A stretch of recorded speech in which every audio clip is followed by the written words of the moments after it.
Mr. and Mrs. Banquo.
I'd like to take the opportunity first to say how amazing Alex looked today and what a lovely service and day it's been so far.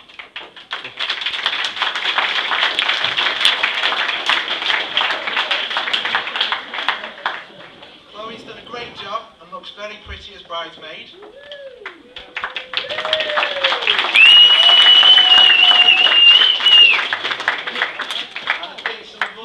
Very emotional to see Charlie looking so smart walking his mum down the aisle.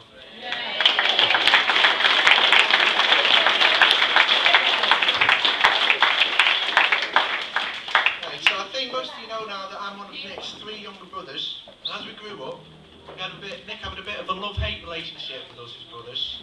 He loved to torment us and we hated it. But as we grown up, we've all obviously grown much closer. We all get on very well, and as much friends as brothers. We always look out for each other. I feel very honoured he asked me to be best man. When I was just 4, and Nick was 10 or 11, and in the middle of being an absolute nightmare for my mum, I punched him in the face. I left him speechless, and since then he's always seemed to have a lot more respect for me than he does his brothers. Well, personally, I think he's just spent all the years since lulling me into a false sense of security. Because he always says he's never let anyone hit him without hitting him even harder back. Still waiting, but then he's not heard my speech yet. I know Nick was very nervous about the wedding today. He was worried about doing something embarrassing during the service, like dropping his ring.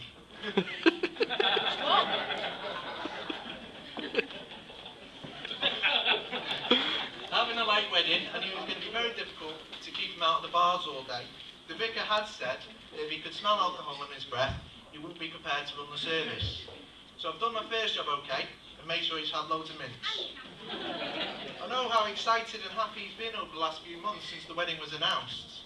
He said to me just 3 weeks ago, he said, "Charlo, I'm so excited. This is going to be the best day of my life. I can't wait." I said, "Nick, that's enough about the stag do. What about the wedding?" Nick was a very popular person at school, even with some of the teachers, though I think with them it was more fear than anything else. I hear he used to fall asleep in lessons, probably because he was running 4 jobs alongside going to school. Or maybe I should say running 4 jobs instead of going to school. He's always been a hard worker. In fact, I know he's been working very hard on getting in good shape for the wedding. Now this is a man who once stopped a taxi on the way for a curry so that he could have a kebab. So you know how difficult it's been for him to get a bit trim for the wedding, and to be fair, I think you'd all agree, hasn't actually worked.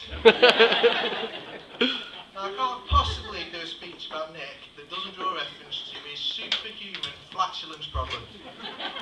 On the plane to Prague for his stag do, there was no escaping it. In fact, it was that bad, I overheard the air hostesses talking about making an emergency landing. But it can sometimes be useful when you're trying to get to the bar quicker. And put it this way, I don't think he'll have any problems clearing the dance floor when it comes to his and Alex's first dance later tonight. Apparently, they were considering as their main song, "Something in the Air Tonight," "Take My Breath Away," and "Let's Get Ready to Rumble." Apart from this, another thing Nick's quite famous for is his ability to fall asleep in literally any circumstances. He has been known to fall asleep in nightclubs whilst actually dancing. His dance moves just get gradually slower until he completely stops and people just just have to dance around him. After falling asleep though, he normally gets a second wind. Or maybe that's just the same wind he's had all night. One time, on a night out in Stoke, he showed reflexes that suggested he was very much awake when he narrowly avoided a disaster. He just bought a chip kebab. Someone shouted him, he turned round, forgot to stop walking forwards, and tripped over a curb. There were chips in the air, the pizza bread flew upwards, everything happened in slow motion. Twisting and turning himself round though, stretching his arms out and landing flat on his face, he somehow managed to catch his entire kebab in his hands, and there was a single chip. It was the greatest display of agility he's ever shown, but I'm sure Alex is still holding out for some hope for later on. I would just like to make some mention, although I know there's a lot of people here today who are good friends with Nick, but a mention of Nick's best mate, Nige. They've been inseparable over the years, and they've been friends through thick and thin. Well, thick anyway. Seriously though, I've always thought of Nick as reminding me a lot of Delboy, which isn't entirely ideal, because being his younger brother, 3 foot taller than him, that basically makes me Rodney. However, like Delboy, everyone knows Nick as a positive bloke who always has a lot of time, a smile and a friendly conversation for everybody, whether you've just met him or you've known him for years. And more so, like anything else, like Delboy I should say, like Delboy would for Rodney, I know he'd do anything to help any one of his family or friends. I don't know if you're aware of the significance of today being Alex and Nick's wedding day, but it was 13 years ago today that they actually started to go out. It's always been easy to see how good they are together. 5 years into their relationship, they were joined by Chloe, and since then Charlie.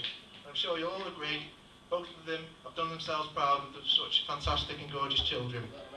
And they are true testament to both of them. Together they all make a lovely family, and have all played part in a wonderful wedding. I'm sure they'll have many happy years together. So I'd just like you to raise a glass to all 4 of them, to Alex, Nick, Chloe and Charlie.